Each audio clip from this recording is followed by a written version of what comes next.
Hello, I was just in the middle of a yawn. Hi Instagram, happy Friday. It's the Friday takeaway. I hope you're feeling good and happy that it's Friday. We're talking about imposter syndrome and the things that we can actually do to help us with this thing that happens to all of us. All of us. Whether you think it or not, it creeps in. And it's okay. We're going to jam with the amazing Liz from 29bridestreet, an amazing creative, an amazing human, and a girl that has been through a journey. And after chatting to her about this, she's in the factory. We've known each other for years because of that and because of both our journeys in the creative sector. I said, come on, Liz, come on and share our thoughts on this and how we can actually inspire others to take action on feeling crap about themselves and the things that we do personally to help us on that journey. It's all about awareness, gang, and it's all about chatting publicly about this stuff and not hiding behind it, because it happens to everybody. And some things that you'll hear today might help you or trigger something with you to actually take action to help yourself through difficult times in relation to this huge thing, which is, I'm not good enough. Who am I to be doing this? I'm not a business person. I hate numbers. I can't do this. Who am I? All those things, all those questions that we ask ourselves at every level. It doesn't just happen when you're starting out. Myself and Liz are going to jam about that today. So I'm excited to talk about this stuff.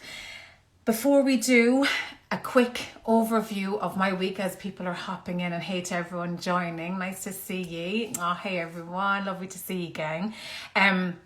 So on that note, for me personally, the week went well. There was loads of feckin' curveballs, of course, with creches closing and childcare stuff, and there's always something, gang. There's always something, and you just have to roll with it and not let it completely screw your brain up. What helps, and this is something that I wanted to share again because it's something that I shared ages ago, and lots of people reached out to me recently saying, Jeannie Mac, that little hacky thing that you shared a couple of months ago has really helped, and I wanted to share it again today. So as we've been through COVID and lockdown and on top of each other, specifically the people that we share our spaces with, whoever that is, people can get on your nerves, right? And a lot of people tend to focus on the negative things about their partners or even their children, or, when they're on top of you doing your head in, right? So this little hack has worked immensely for me, and a lot of other people that have reached out and went, yeah, good one, definitely a runner, so share it again. So it's not a purple notebook, but it's a random little notebook that I have on my desk, and every morning, now I have missed days because I just have, and that's okay too, there's no self-judgment. It's a little notebook that you keep with you or somewhere that you will see every day. And the purpose of it is to know the person that you're having the thing with, whether it be husband, partner, child, neighbour, whoever that is, or thing. It could be something that's driving you nuts about yourself even, perhaps, which relates perfectly to today's chat. And what we want to do is we want to pay attention to the good things or the positive things about that person, and not only pay attention to them, but document them. So every day you write a date, Friday the 13th or Friday I don't know what today's date, I just remember that because it's next week. Friday the 13th, I noticed how you hugged me this morning. Thank you. And you're almost picking out the good things. That was my entry this morning. You're picking out the good things about that person rather than the fucking toilet seat. And that's driving you mental. You pay attention to the positives, right? But you document them in a little journal. And I know Matt's not watching this, maybe he is, but if you are, close your ears, Matt. And this is something that I am going to give to him after a year of documenting the good things that I see every day in how he is with me. That's just my example of who I'm zoning in on, right? Lads, the impact that has had on my relationship with him is unbelievable, because my mind goes to the positive. The documentation reminds me of that. And I swear, the little things, the niggly things that were driving me mental have evaporated. I do not even notice them. So whether it's your partner, your kids, your neighbor, your friend, yourself, I want you to zone into the positive things about a person and put them in a little journal or a notebook or wherever you work, whatever works for you, and tell me how you get on, because I've gotten so many messages from people that have said, Jesus Christ, like this stuff works, and it does. So tell me how you get on with that. Okay. Great, gang. There's a few gangs saying, yeah, I'm going to try it. Do try it, Rosie. It just really has changed everything for me. And also because your mind is in that positive space and you're actually going a step further, rather than letting the thought drift away from you, you're documenting it and writing it down so your eyeball sees the words. Or a lot of people that have reached out said they're actually drawing it, so it's a visual, which works really well for the creative mind and mind in general. I think the visual thing works really well in whatever way works for you. It just centers you into that positive space. So let me know how you get on. Okay, that's the first thing I wanted to remind you guys about that. And if you've slipped off and you've tried it and you've slipped off, just, if that's okay, that happens, just get back into that little routine. Okay, so today we're talking about imposter syndrome and feeling not good enough, and what things you can actually do, similar to what I've just shared with you, that can help the day-to-day with this stuff, because it does come, and I think it's important that everyone realizes it happens to everybody, wherever you are. And a lot of people, oh, there you are, Liz. I'm just going to invite Liz on there now, and we will get going with this. I'll just send you an old request. Will you dance with me? Come on, dance with me, will you? Liz is coming on. Hey, Liz. Hello. Lovely to see you. You too. I am not nervous. You're not? Of course I you're am. not. I am. I Is don't know. that? That's I am okay. actually. Oh yeah, don't Yeah, worry. It's just you and yeah, me, yeah. Liz. I know. How are you, Liz? Um, Good after my tea. I'm really, really good. Yeah, Good. doing great. Just feeling very grateful at the moment for a lot of things. Yeah. Good, Yeah, Liz. yeah. And actually, before I hopped on, I was looking downstairs. I just wanted to show, and I know you have pieces here, but I wanted to show up close, because I know you'll be going, I'm not going to show my stuff up close and be all showy offy. And I'm like, yeah, I do. But lads, this is an older piece now, Liz, this one. Yeah. But this is a type of thing that Liz does. Like tell people how you do this, Liz. So that piece there, that's a screen print. So I get my artwork and design it and put it onto a screen, which is like a silk screen, and I screen print onto linen, and then cut it all up and make it into things. And you've gone from quite like natural kind of colors to bright poppy color, which I'm so delighted. I was like, please put color in, and you've just really embraced the color, Liz, haven't you, with your new stuff? I love color. I always have. And I had a business partner until about 3 years ago, and Monica would have described herself as the black woman because she loved black. Yeah. So sometimes if I would print some colours and I'd give her the fabric, she would say, I'm not sewing anything out of that. Okay, it didn't work. So, and I really liked working in monochrome as well, and I still do. So that was a really nice couple of years together that I worked in kind of, softer tones and blacks and greys and whites. And I think in the last year, I've just started to really embrace colour again. because it just makes me feel happy. And Yeah. probably over the last year, because everybody has been so, Shit. yeah, like Yeah. our lives have been thrown into chaos, and it's like Yeah. living in. I felt like it was living in a wartime, and Yeah. the things that made me feel happy were color. So that's just what I was drawn to then. And it works so well. I'm just drooling on the background of your thing there, going, oh my God, right?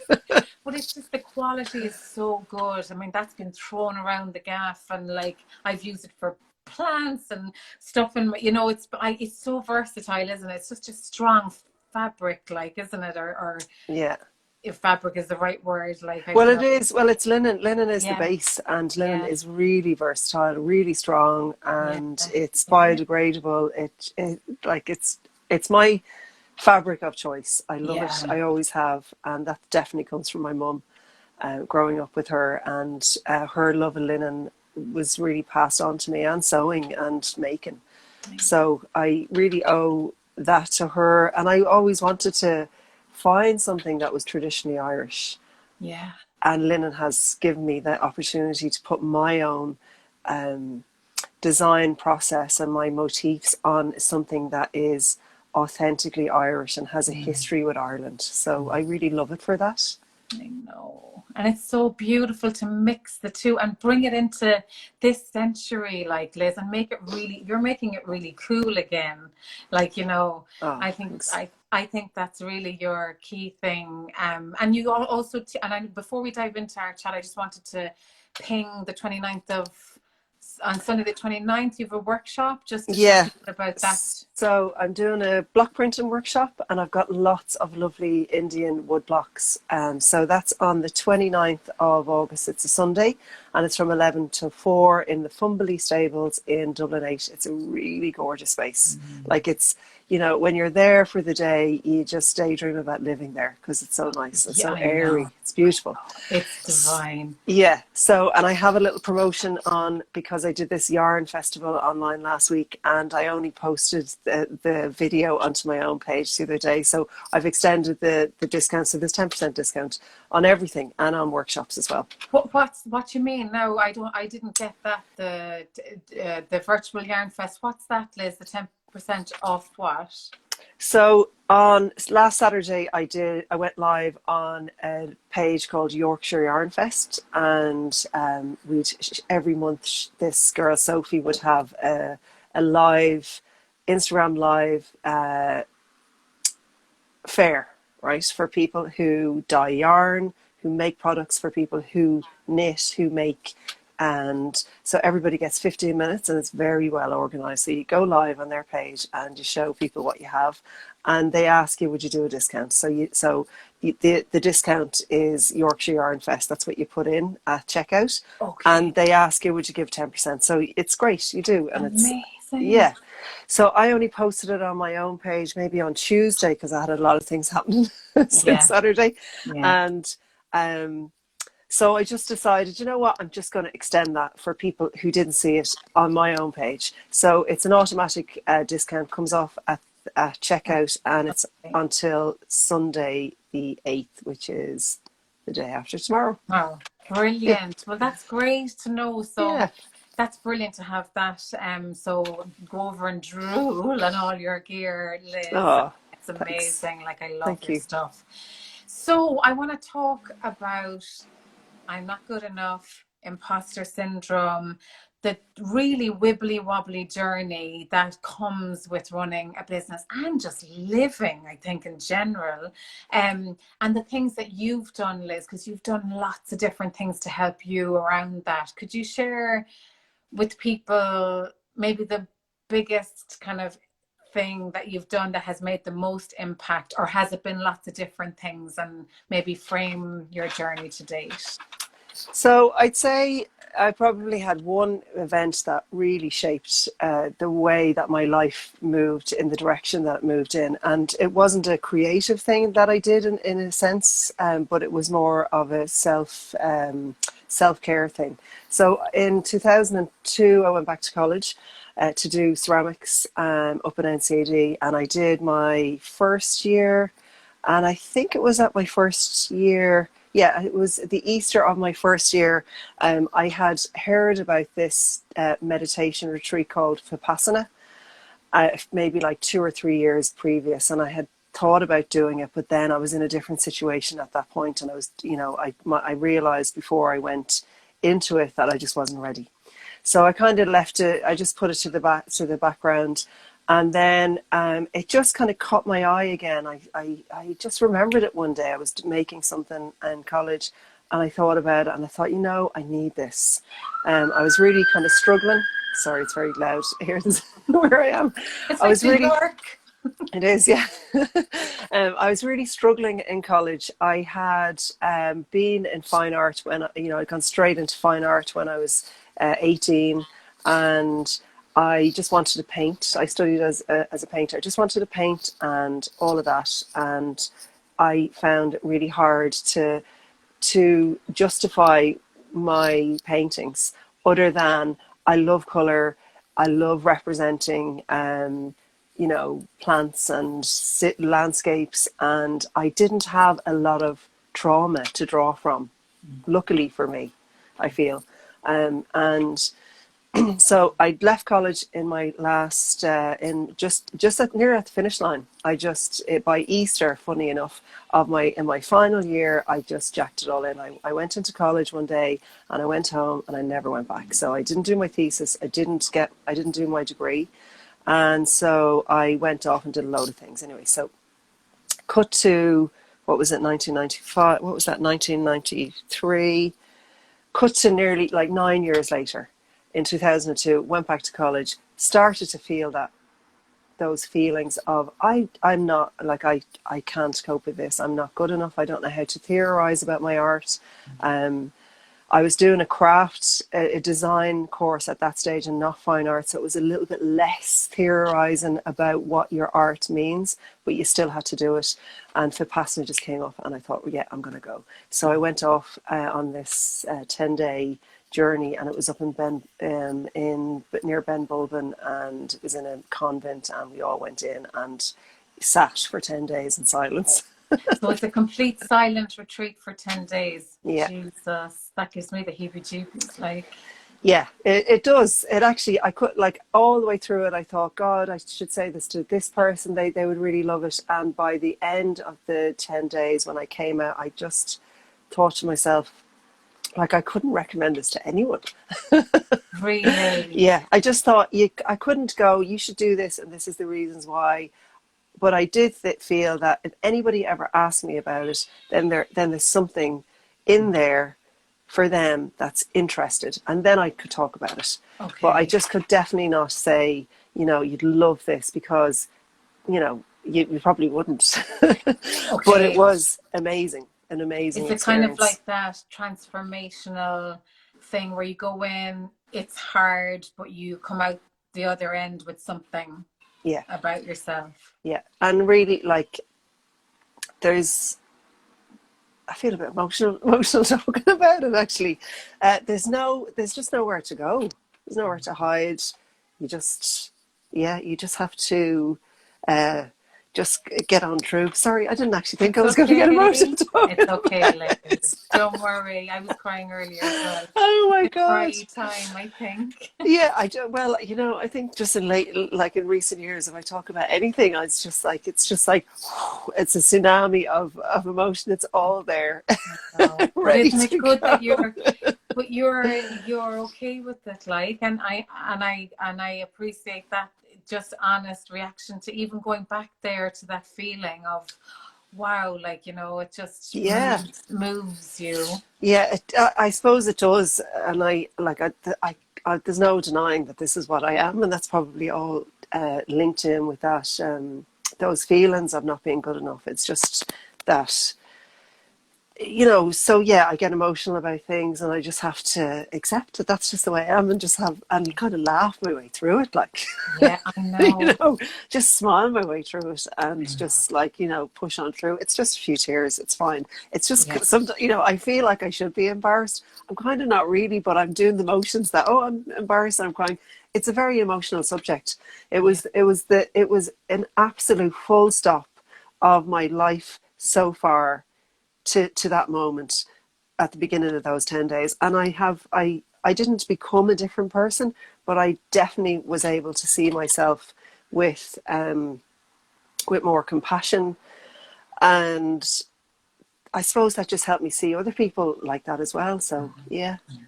And it's that internal narrative to yourself, isn't it? Like, we're deadly for giving out to ourselves. I should have done that. I wish I didn't say that.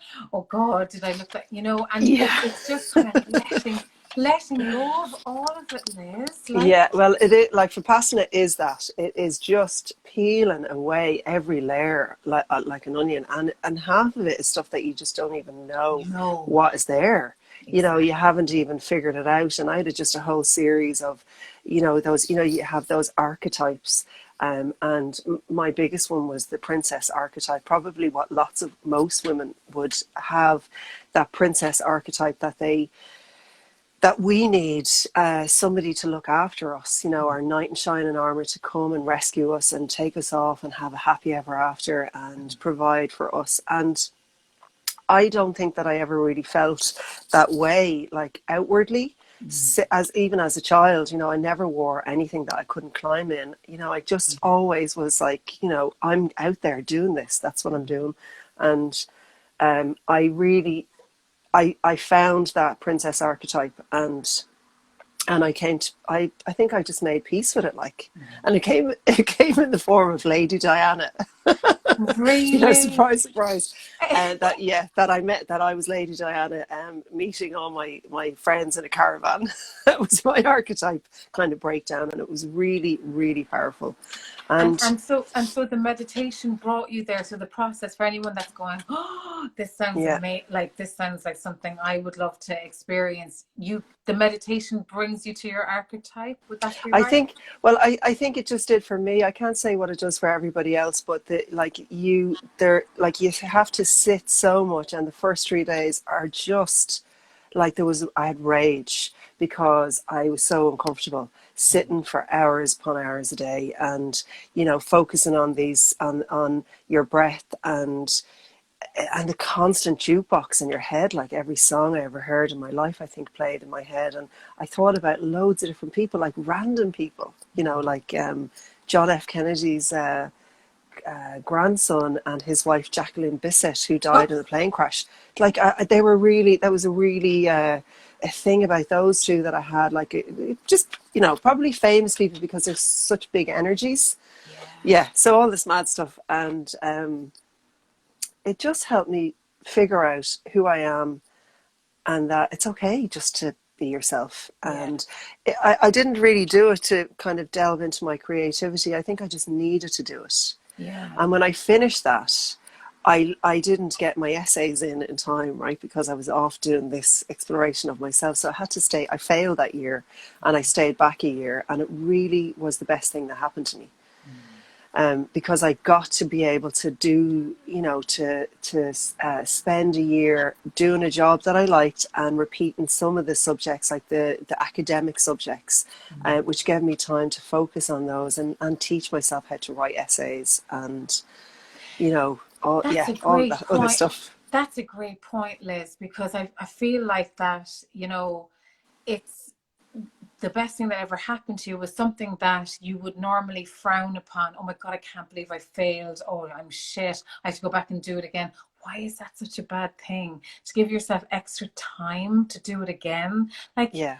surely that should be encouraged if you need that space and time for more in-depth kind of work, like, Yeah. to And benefit the end result. yeah, I think, like, just saying that out loud now, I think that was, that really, when I heard I failed, I was devastated because I was mortified. I was mortified that I failed the year, right? And I was like, oh my God, I'm so crap. Um, I'm mortified that I have to tell people that I have to stay back a year. Staying back a year, do you remember, like, Yeah. when you were in school, you got to stay back a year? It was like, you know, Oh, you're thick, like you have to oh stay yeah. back. Yeah. And it was always, you'd be thinking that, you should just push through it and just try and get to where you're going. I spent so long, doing all of that, like trying to push through. And I'm starting to reflect on that time. It was the best thing that happened to me, not getting through that first year, because I ended up in a class where people were really supportive of each other and funny. And I've met, like, some of my best friends now, we met in that period of time.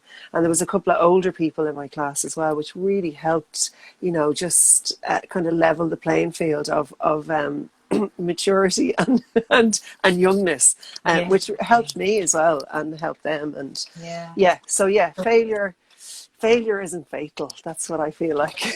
But isn't that brilliant as well, to be okay? And maybe we need to reframe failure, or even, using those terms and what they actually mean, like, of staying back, or, you failed, you're bad. Well, maybe it's just it wasn't the right time for me, and going back again will give me that time, and it's okay. Like, and it's the Yeah, same in business as well, Liz, like you run an amazing business, and like every business there's been ups and downs and changes, and oh, what the fuck am I doing with this, like, and we all go through that. And I think even, with me in the marketplace, it was the failure of it that I really kind of struggled with, that made me stop closing it as I should have closed it, but I but giving yourself that time to digest whatever you need to digest to make the decision, and being okay with that, and knowing, okay, it might seem like a failure, but really, was it? Like, I don't think no, no. anything is. It's a learning. Okay, you feel, but you just go, okay, well, I'll just do this then instead, or I'll Yeah, focus more on this, and I think we fail if we don't see the benefit of a failure or something that doesn't work. I think that's when it really is, you know, it is a failure then, because we're not paying attention to growing and moving forward and looking at what didn't work in something and making it better, or calling it a day. And yeah, so that's what I think. I think they're all, it's like guilt. Guilt is there to stop us from doing really bad things to each other. It's yeah, not there to stop us from growing. yeah. And we always have, like, I think Irish people definitely have a guilt issue. Exactly. And my dad always used to say to us, like, it's such a waste of an emotion, because there is no value in feeling guilty about anything. Like, I mean, what, like, it's the way it is. You learn from it and you move forward, or you just make sure you're, doing the right thing, like, carrying that feeling with you, that beaty uppy feeling it's not beneficial in any way, like, No, because so it stops us from evaluating where we've been, and letting go of that guilt just helps us, kind of frees us up to make informed decisions about what we want to do in our careers, in our creativity, in our yeah, personal life. And it just is like it's a very valuable emotion, but I really know what it's for, and I'm yeah, really aware of that, because you'd feel guilty about so many things yeah, that I just have to think, God, you know is that, sometimes I have a little notebook about what I write about, what I feel guilty about, and it's yeah, just crossing it all out, yeah, like, family guilt. yes, for Whether you sure, have kids, or whether you just yeah, having guilt about your parents, yeah, or like your brothers and sisters about things that you may have said. You just, like, yeah. it doesn't matter really, It doesn't really matter. It no. doesn't really, and letting go of it really, it kind of evaporates. I find, for me, the whole thing, it's never the same in your mind as it is in someone else's mind. Like, Yeah, so and sometimes it is bigger in somebody else's mind than that's it is in right. mine. That's right. That's right. But you can't control other people's No. minds. And you can't, they have their own way of thinking about things. And, if you get obsessed with that, and it's like, customers or having followers on Instagram, or I mean, it shouldn't be that obsession, like, of why not me? Like, why haven't I got 10, 20 million? Like, you really have to There's a let it. lot of that. I There's, mean, anyone here on Instagram will absolutely feel that about, comparisons about, like, well, why don't I have that many followers? And, yeah, oh, look, they're doing a similar thing to me now. And, oh, look, I was doing linen for ages and now everybody's onto it because it's like sustainable fabric. I didn't invent it.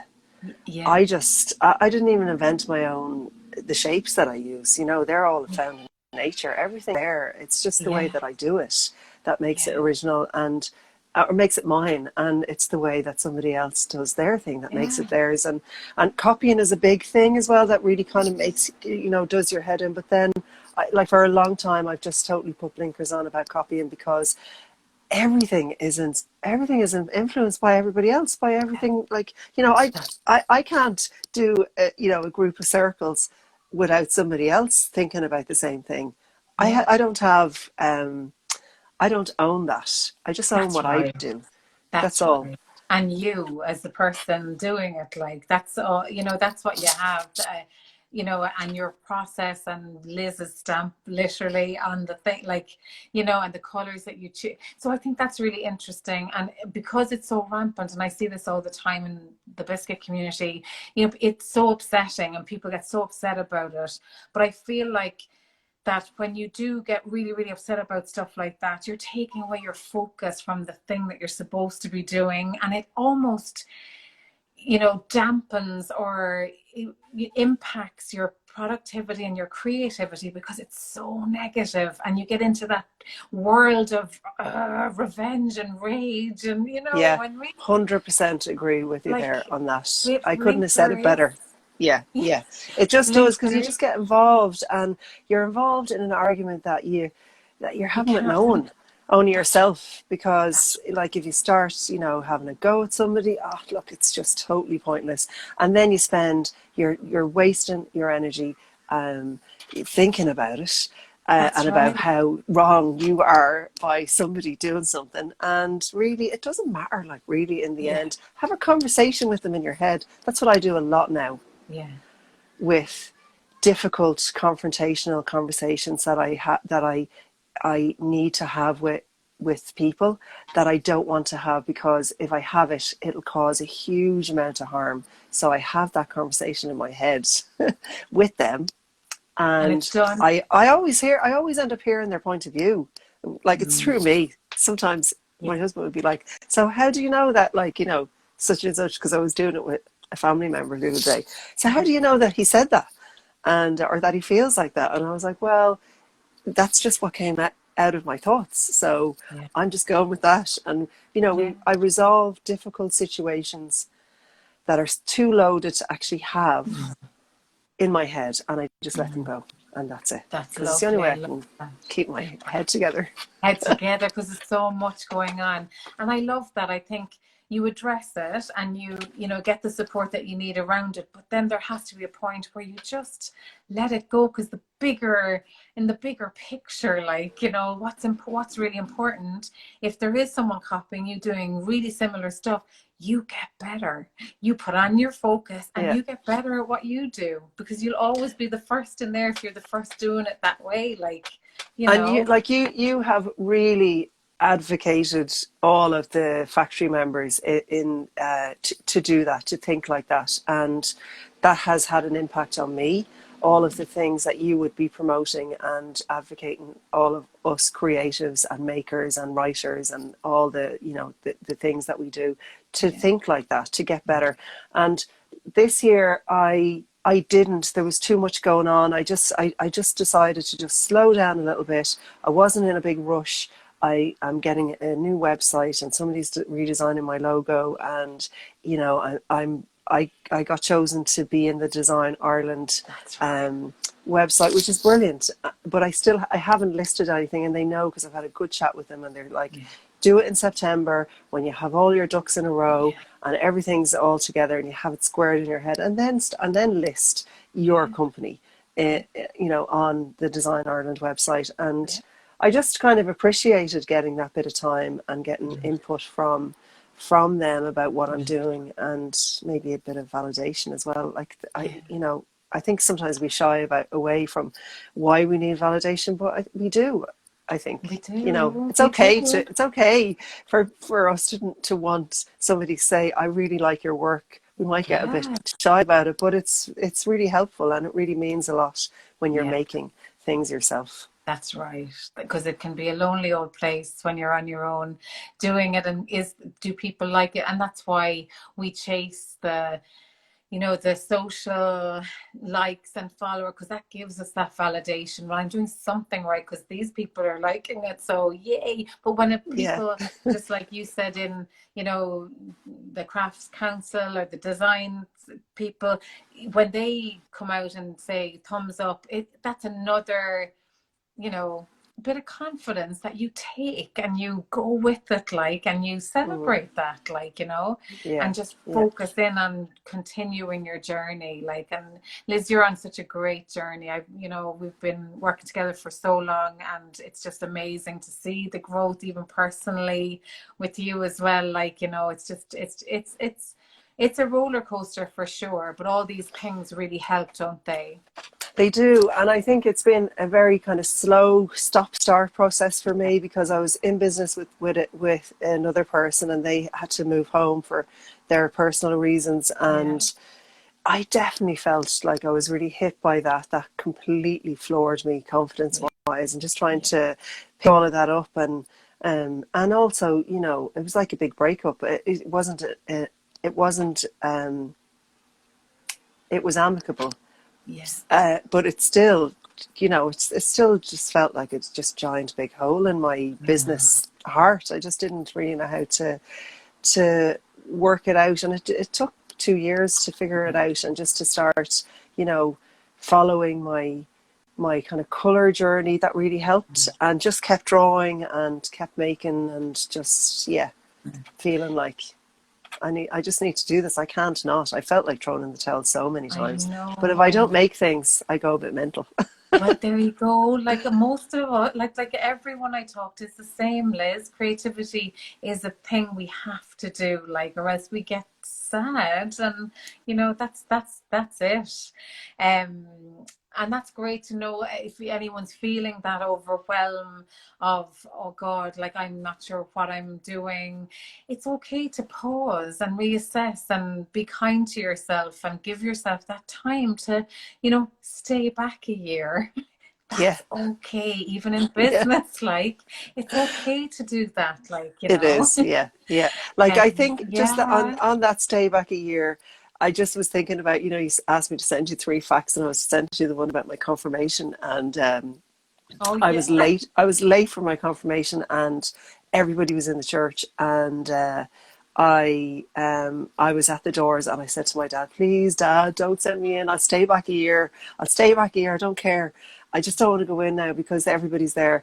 And my dad just looked at me and went, "Shut up, will you? Get in there!" And he just pushed me through the doors, and I just I went in. Everyone looked Thanks, around, Dad. sat down. 20 minutes later, I was like, "Thank God Good. I didn't have to," because that was not a valid reason to stay back a year. Yeah. It Yeah. wasn't. I was just a tiny bit late. I was ready. He just went, "You're Yeah. ready. Just get in there. You're not staying back a Get year. in there. That's the end of it." So, And so then on, I think that yeah. just made me think. Yeah, no, go on. Go on. Sorry, Liz, go on.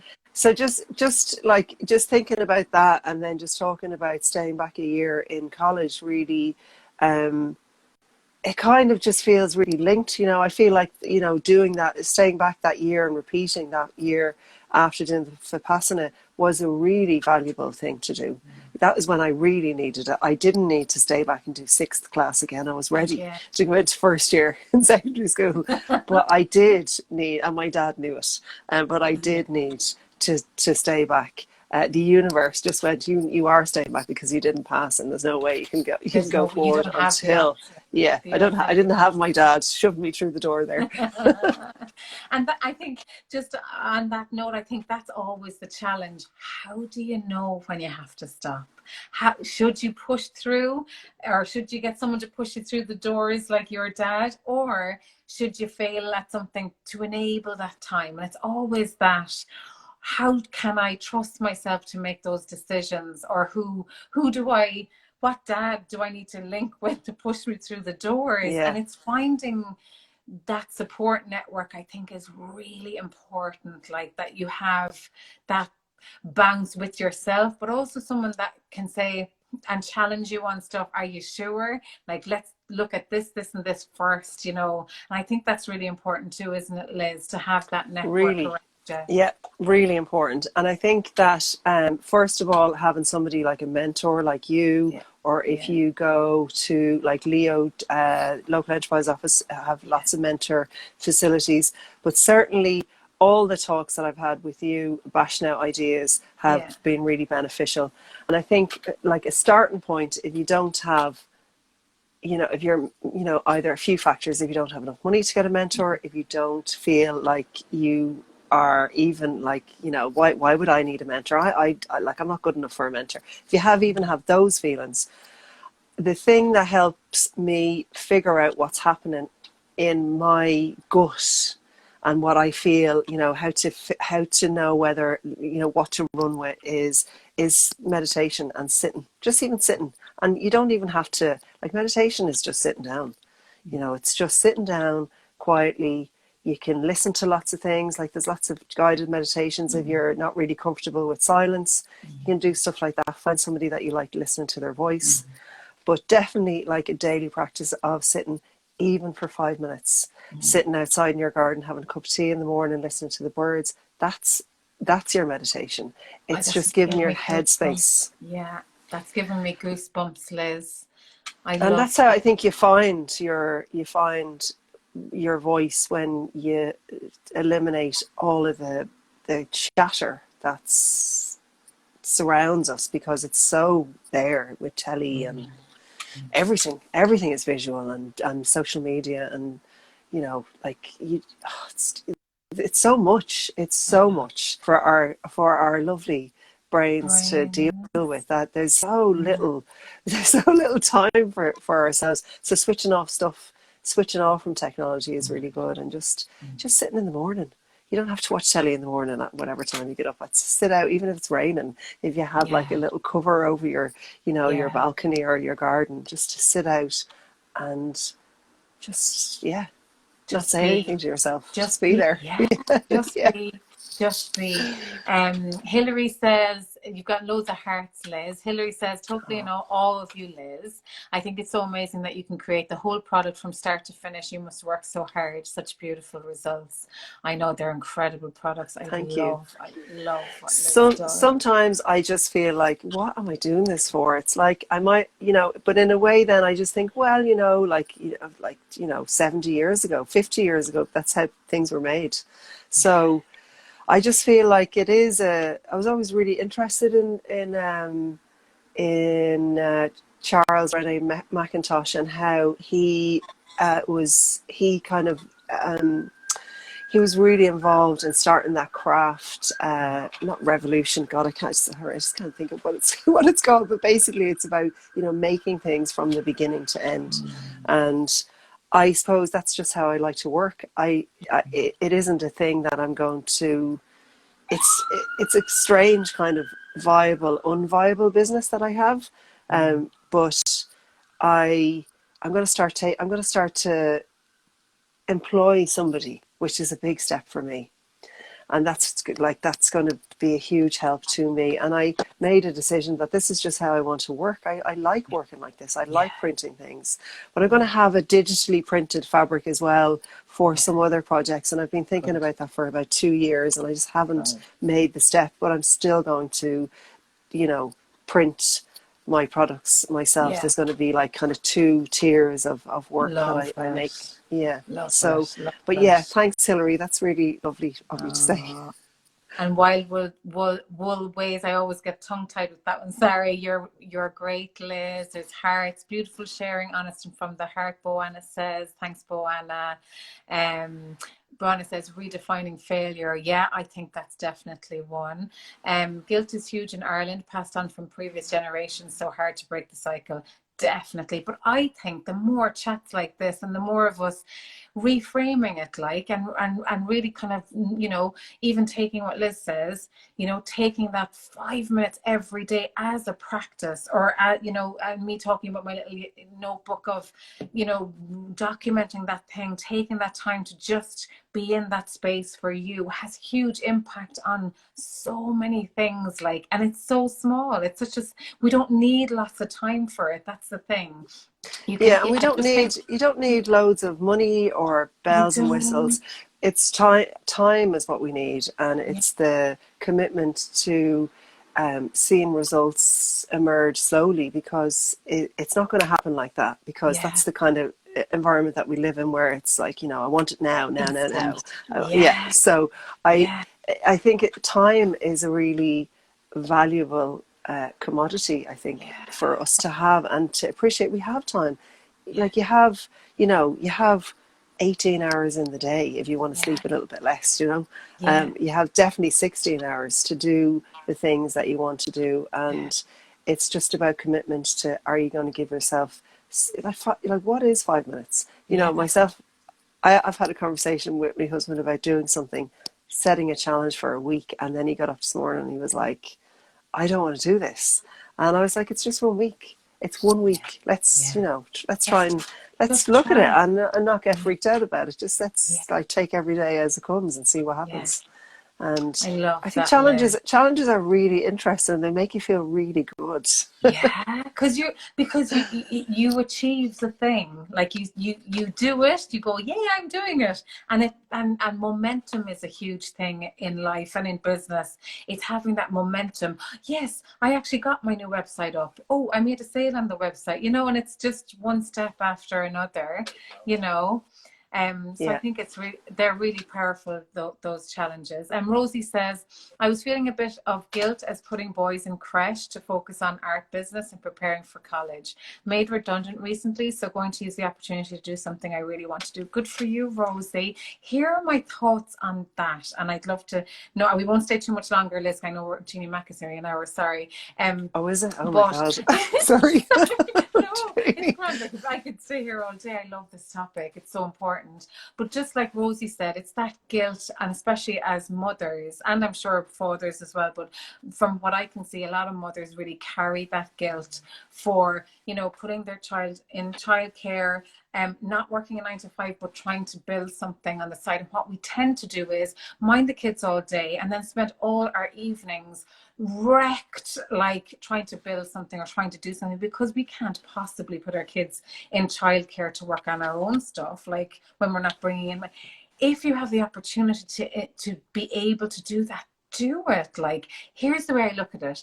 If there is a happy, fulfilled parent doing the thing that makes them passionate, that they can share with their children, that means so much. So never feel like you have to put yourself through trauma just to do your thing at the end because you have space to mind your kids. It's a choice. And I really feel strongly about that, because there's a social guilt. What do you mean they're in childcare? So you're not working. I know, but I'm trying to do, Yeah. and then there's that internal guilt of, oh, feck it, I shouldn't be doing. You make the decision and you run with it and you celebrate that with your children. My Yeah. kids love that I'm doing what I love, and it wasn't always easy, but I've shown them that if you really are passionate about something, it's hard, but you do it. And this is the outcome, So I Yeah. think, Rosie, don't mind the guilt about it. They're happy out playing with their friends and being looked after in a great way. And you're happy. Don't put you at the end of the pile. We tend to do that, Liz, don't we? We put everybody Yeah. first. Everybody first. And I think that we have a civic duty to our kids to show them, to be a role model for them. And if my boys are seeing, because I have boys, if they're seeing me not following my dreams, I just, I hope that I'm giving them an idea that that we are equal. Yeah. And that's really, because that's how I feel. I Yeah. feel that I am equal to anybody else. And not sometimes I feel a bit crestfallen about the whole thing, because society doesn't, push that. Well, they are a bit more. It is a little bit more. But yeah, I'm giving them the chance to see their parents doing something that they love, and that you can do things that you want if you put your mind to it and you set yourself to do that. Why can't you? Yeah. Like one of my sons wants to be a girl when he grows up, and I just think, like, Oh my well, yeah, you can. God, well, exactly, you can. Oh, that's so I was like, well, you gorgeous. can, because like that's, we can do that now. And Yeah, he's like, well, could I have babies? And I was like, well, I don't know if that's going to happen, but you never know what maybe. happens in technology. Well, there you go. I would Years not. time. I would say anything is possible in the next 30, 40 years. Like, I know, I uh, know. Linda says, my kids are proud. I'm finally doing what I love, and every small success they're thrilled. It's so good to show them that in life is, yeah, that exactly. I love that. Sorry, Linda, that life can be good. I totally agree. And you don't have to go Yeah, through, you know, putting yourself through shit to get the thing. We have to be a little bit selfish too for our individual. I am not a mom now, I'm not a partner, I'm not a sister, I'm not a mother, I'm not a friend. I'm just me, and I'm going to look after me because mm, I'm just as important as everybody else. Like, so let's yeah, not put ourselves under the pile of priorities. If we sit on the top, it trickles down. That lovely, beautiful, positive energy trickles down to everyone sitting around us. So I think that's yeah. really important. It's So like it's never, like never feel the guilt. it's like the Maslow's pyramid of basic Yeah, human me. needs. So Yeah, it's that's how it works. That you yeah, know, like we need to have these basic things in yeah, place for us to feel like we can actually move on and look after and care for people. You know, so you need yeah, shelter, is the first thing. yeah. That's So right. yeah, Yeah. Liz, thank you so much for coming on. I mean, I'd stay on all day talking about this stuff. Like, I just think it's really healthy to talk about it, isn't it? I know we all have to go I and have our lunch. I could hear my children like well, I'm hungry shouting, now. killing each other, killing each other in the front room. Their film has obviously ended. I have to go and look after Time is them. up. Yeah, Liz, exactly. thank you so much, love. Exactly. Thank you so Oh, much for thanks a coming million. It's on. been lovely to catch up with you. And Yeah. And yeah, we'll see you just chit soon for a chat. pint of Guinness. I'm looking forward to that pint. Absolutely. Yes. Yes. Lads, thank you so much for tuning in, gang. And we'll see you next Friday. I'll probably sitting on a wall with iShot JR t-shirt on down in Kerry. So I'm going down to Kerry for a week. So Super. I'll be streaming from Kerry next week. Where? I don't know. I'll have to climb a tree, I'd say, to try and get Wi-Fi somewhere. But see you next week, gang, on the Friday takeaway. And Liz, thank you so much. I really enjoyed that chat with you. Thank you so, so Thank, much. Okay, thanks a million gang. for giving me the space to talk. Thanks, Liz. Have a good weekend and mind Bye. yourself. Bye, gang. You Thanks too. so much. Bye. Bye. Bye.